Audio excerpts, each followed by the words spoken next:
Hi there, welcome to my home studio.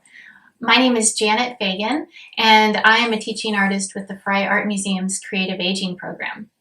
Today we're going to do a project together, a team art making project with a little bit of a twist.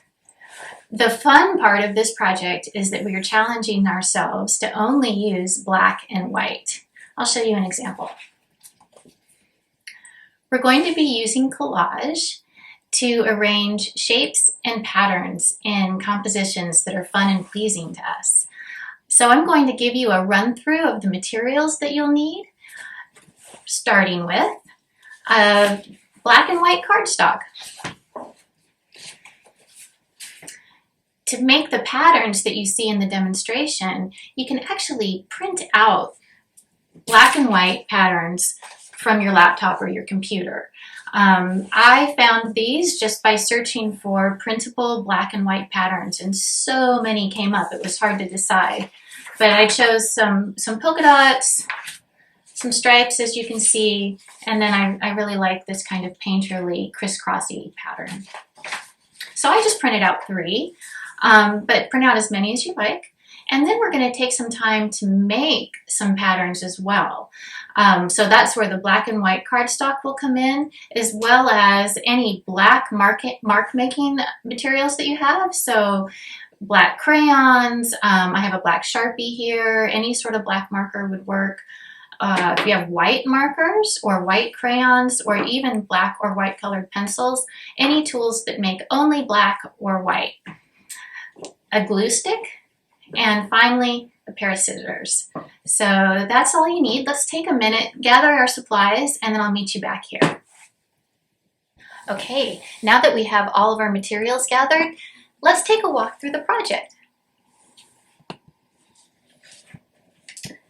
So here you'll see that I have started with a piece of black cardstock, and then I cut out 2 large white shapes from the white cardstock and glued them on to the background. This is going to be the start of my collage, and the goal here is to just sort of break up the black a little bit with some large white shapes. So 1, 2, 3 shapes perhaps, and if you don't want to start this way, you can actually just start with the solid black background. It's a choice. And you can try it a couple of different ways and see what works best for you and your art making buddy.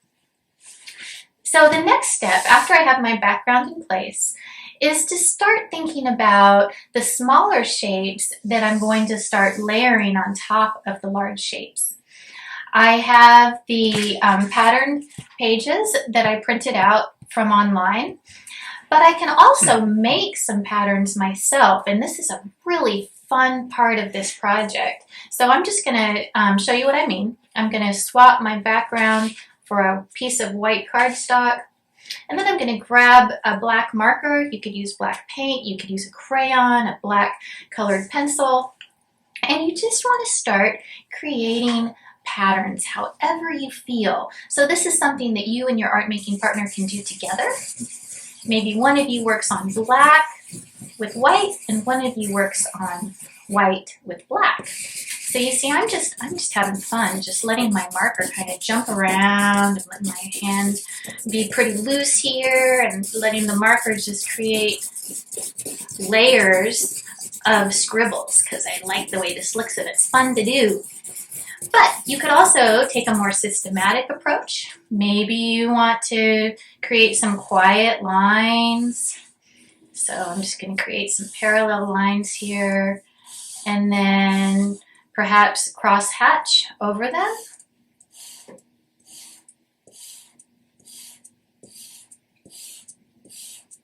And then maybe go into the little squares and rectangles that you've created and add other marks. I'm creating diagonal lines, but you could also put little polka dots in there. There are really no rules for what kind of patterns you can create. I'm just making W shapes here. Maybe I want to make some overlapping circles. No rules. So you get the idea.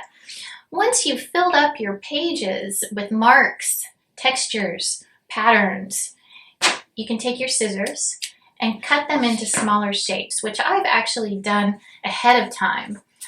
Because you're going to select from smaller shapes, both from the patterns you create and the sheets that you printed from online, to start to build your collage. So let's say, I don't know, I'm gonna choose anywhere from 6 to 10 shapes to start. You can use more or less, of course, but 6 to 10 is a good starting place. So 1, 2, 3, 4, 5, 6. Okay, and here's my background again. So you can think about a couple of different things as you play with layering these shapes.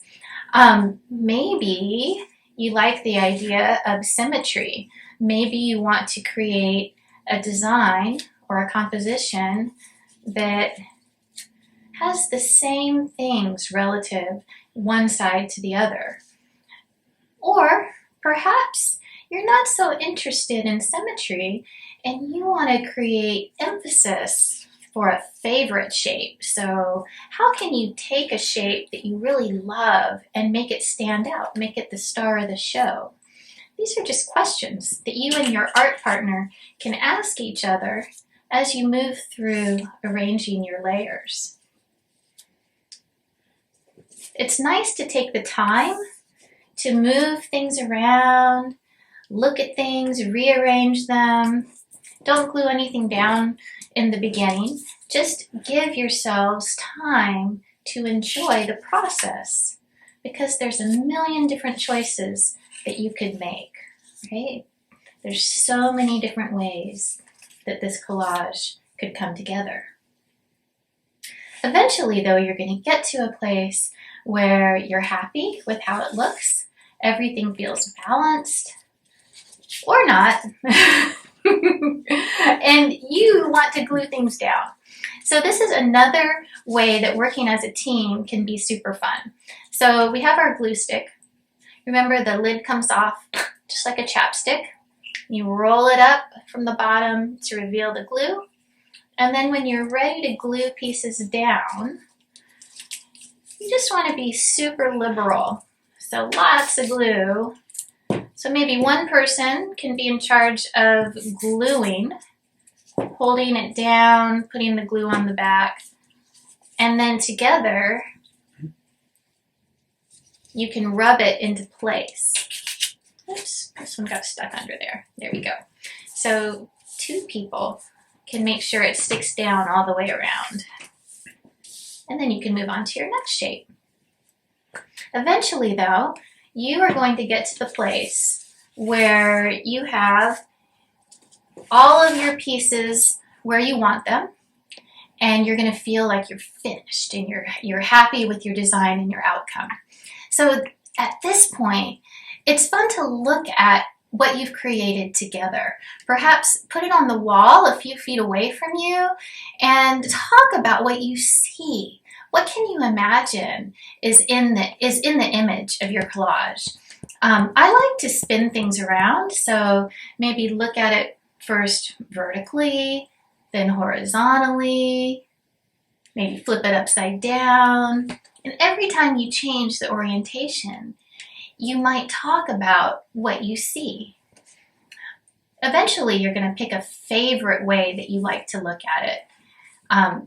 For me, with this piece, this was how I chose to stick with this orientation, because I see things in it that I think are really fun that I don't see when I turn it other ways. So when I look at this, I imagine that I see the profile of a face surrounded by flying birds. I kind of imagine these lines maybe as hair or clouds. So I have no idea if anyone else can see that, but that's the fun part of working abstractly and then imagining into what you've done to see what you can find. So thank you for making art with me today. I hope you have a lot of fun with this playful project, and just have a great time making art, and I'll see you next time.